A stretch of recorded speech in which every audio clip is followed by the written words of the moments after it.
좋아요, 구독! 네, 개장을 약 12분 정도 앞두고 있습니다. 간밤 매증시 3대 지수는 가장 큰 폭으로 상승 흐름을 보여줬었는데요. 나스닥 같은 경우에는 1% 넘게 오름세를 기록했습니다. 이렇게 사상 최고가를 기록하면서 계속해서 랠리를 이어가고 있는 미증시와는 참 다른 모습을 보여주고 있는 우리 시장입니다. 화면을 통해서 전일장 요약해 보겠습니다. 비상계엄의 급락, 어제 우리 시장은 사실상 생각했던 것보다는 어느 정도 좀 방어를 해가면서 견조한 모습을 보여줬습니다. 코스피의 코스닥 양 지수가 1% 내외의 하락폭을 보여줬었는데요. 예상치는 5%, 6% 더 급락할 것이다라는 분석도 있었지만 그럼에도 불구하고 어느 정도는 플랫한 모습을 보여줬습니다. 자, 그렇다면 우리가 어제 어떤 부분을 조금 더 체크해 봤어야 했는지 화면을 통해서 하나하나 짚어보겠습니다. 네, 첫 번째 소식입니다. 우선은 글로벌 소식부터 다시 한번 정리를 해볼 텐데요. 글로벌 리스크를 소화하면서 다우지수와 나스닥 그리고 S&P 500 지수는 나란히 신고가를 그렸습니다. 제롬 파월 연준 의장이 FOMC 금리 인하를 천천히 할 것이다라고 다소 매파적인 발언을 했습니다. 다만 그럼에도 불구하고 이번 12월에 금리 인하 가능성은 매우 높게 쳐져지고 있는데요. CME 페드워치에 따르면 12월 금리 인하 확률은 무려 70%가 높게 분석되고 있습니다. 다만 내년도에 접어들었을 때는 그 인하 폭이 점점 줄어들거나 혹은 여름부터는 인상할 가능성까지 예고가 되어 있으니까요. 이 부분도 함께 참고해 보시면 좋겠습니다. 또 여기에 더불어서 비트코인은 친가상화폐론자인 미국의 SEC 위원장으로 지명된 폴 애킨스 지명에 99,000달러 선까지 터치한 채 상승 흐름을 계속해서 이어가고 있습니다. 다만 다시 한번 낙폭을 보여주면서 아직까지는 보합권 내 흐름을 유지하고 있다는 부분도 함께 살펴보시고요. 프랑스 하원이 정부 불신임안을 가결하면서 정부 붕괴가 62년 만에 이루어졌습니다. 참 이렇게 곳곳에서 좀 소란스러운 상황 속에서도 미증시는 아주 견조하게 흐르고 있다는 부분을 참고해 주시길 바랍니다. 자, 그럼 어제장 움직였던 우리 테마들 어떤 이슈가 있었는지 두 번째 페이지 살펴보겠습니다. 우선 이 이야기를 안 할 수가 없습니다. 정치 테마주가 굉장히 가파르게 상승 흐름을 보였었죠. 비상계엄 여파에 이재명 관련주가 상한가를 터치했습니다. 무려 5개 종목 이상이 상한가를 터치했고 10개 종목은 28%가 넘게 급등한 채 마무리가 지어졌습니다. 후폭풍일까요? 윤석열 정부의 정책주는 급락한 채 마무리가 지어졌었고요. 이재명 한동훈 테마주는 불기둥을 보이면서 아주 강한 모습을 보여줬습니다. 여기에 더해서 스탠다드앤푸어스는 비상계엄 사태가 한국 신용등급에 실제 영향을 미치지는 않을 것이다라고 선을 그었습니다만 그럼에도 불구하고 펀더멘탈에 대해서는 의구심을 계속해서 표출하고 있습니다. 이재명 대표의 공약인 기본주택 정책과 관련해서 연관성이 있는 건설주는 일제히 상승 흐름을 보여주면서 모멘텀을 받았었고요. 또 추가적으로는 윤석열 정부가 콕 집어서 비판을 했었던 카카오는 탄핵 국면에 반사이익을 얻을 것이다라는 수혜감에 더불어서 상승 흐름을 보여줬습니다. 이 카카오 투자자들의 입장에서는 제발 상승 흐름을 계속해서 가파르게 보여주면 좋겠다라고 하는 부분이 보여지고 있는 상황입니다. 자, 그럼 다음 페이지도 살펴보시죠. 네, 국정과제 동력 상실 우려감은 계속해서 높아지고 있는 상황입니다. 대왕고래 프로젝트, 동해 심해 석유, 그리고 가스전 개발 사업이죠. 도대체 이게 장기적으로 끌고 가야 되는 프로젝트가 이번 사태에 더불어서 얼마나 좀 지속될 수 있는지 의구심이 보여지면서 하락 흐름을 보여줬습니다. 또 주요 에너지 정책으로 원전을 선택했었던 윤석열 정부, 정치적 불안정성에 투심이 많이 위축된 모습이었는데요. 이 부분도 글로벌 시장과는 굉장히 사뭇 다른 모습이죠. 또 간밤에 아마존과 아마존 웹서비스 측에서는 원전과 관련해서 더 다양한 이야기를 보여주면서 상승 흐름을 함께 보여줬었던 원전주가 우리 기업 내에서는 하락하는 모습을 보여줬습니다. 또 정치적 불확실성은 금융시장 전반에 부정적인 영향을 미칠 수밖에 없습니다. 금융주가 일제 양세를 보여줬고요. 그 내에서 세부 섹터는 증권과 은행, 보험 할 거 없이 모두 다 하방 압력을 받았습니다. 또 10월 면세점 매출액도 감소했고 비상계엄 사태 속에 환율의 불확실성이 커져가면서 면세점주도 하락했습니다. 통상 면세점주는 환율 여파가 굉장히 크게 나타나고 있는 산업 분야이기도 한데요.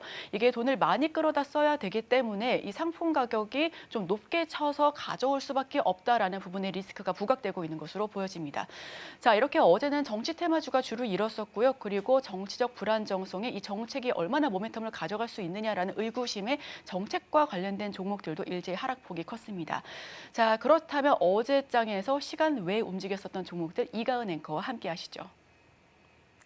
네, 어제는 계엄령과 관련된 내용을 소화했던 하루였습니다. 사실 예측가 열어봤을 때 마이너스 7%, 8%가 찍혀 있어서 걱정을 좀 많이 했었는데 생각보다는 견조하게 좀 잘 버텨줬습니다. 그동안 많이 빠졌던 부분이 이때 좀 반영이 된 것 같고요. 일단 아직은 탄핵과 관련된 부분이 남아있기 때문에 여진으로 인해서 단기 변동성은 나올 수 있는 구간에 놓여 있습니다.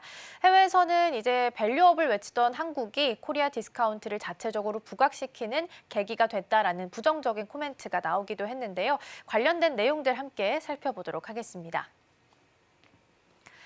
네, 계엄 해제 후 정부 대응도 함께 좀 이어서 살펴보고자 합니다. 일단 45년 만에 계엄령을 선포를 했고요. 6시간 만에 해제가 이루어지게 됐습니다. 그래서 어제 오전 7시 30분을 기해서 정상적으로 증시가 운영된다라는 소식도 전해드린 바 있는데요. 일단 타임라인대로 좀 살펴보면요. 어제 민주당 등 6당이 탄핵 소추안을 발의를 했습니다. 그리고 5일, 그러니까 오늘 새벽이었죠. 자정 본회의에 보고가 나왔고요. 그럼에도 불구하고 이제 다시 추가적인 소식을 좀 보면은 국민의힘이 당론으로 윤석열 대통령의 탄핵안에 반대한다라는 의견을 밝혔습니다. 그래서 오늘 열릴 본회의도 불참할 것으로 보이고요. 본회의 관련해서 표결은 6일에서 7일에 이뤄질 것으로 예정되어 있으니까 참고해 보시면 좋겠습니다. 그리고 이거는 지금 검토하고 있다라는 내용 추가돼서 하나 좀 넣어놨는데요. 오늘 오전 중에 윤석열 대통령이 비상계엄에 대해서 사과하고 사퇴 거부에 대해서 대국민 담화를 할 수도 있다라는 내용 검토하고 있다라는 내용도 보도가 됐으니까 이 부분도 오전장에 벌어질 수 있는 일이라서 함께 참고해 보시면 좋겠습니다. 어쨌든 계엄령은 선포가 됐고 6시간 만에 해제가 됐습니다. 그렇다면 이제 중요한 건 이걸 어떻게 수습하느냐 이 부분이 될 수 있을 것 같은데요. 금융위원회랑 5대 지주 같은 경우에는 일단 증시에 무제한으로 유동성을 풀겠다라고 이야기를 했습니다. 증시 안정펀드 10조 원 그리고 채권 안정펀드 40조 원 정도 더 추가적으로 유동성을 공급하겠다라고 이야기했고요. 회사채랑 기업 어음에 대해서도 매입 프로그램을 가동시키겠다라고 이야기했습니다. 지금 여기 나와 있는 게 50조 정도 되는데 추가적으로 27조 정도는 여유적으로 남아있다라는 부분도 언급이 되기도 했습니다.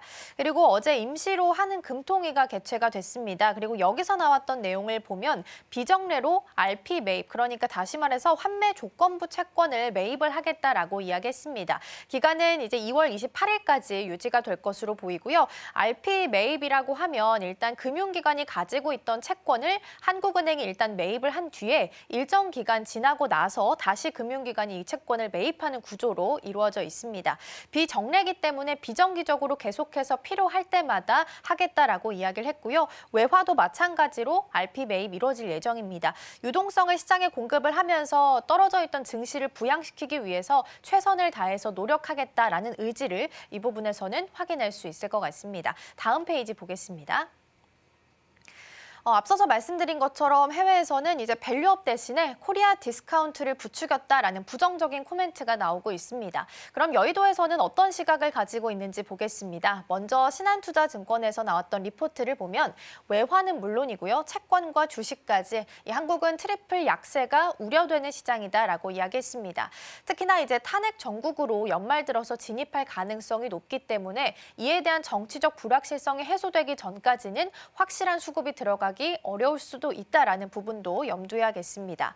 두 번째는 대신증권 리포트고요. 증시와 환율이 극심한 저평가 영역에 있다. 그래서 회복 탄력성이 어느 정도 기대는 된다라고 이야기를 긍정적으로 해주긴 했습니다.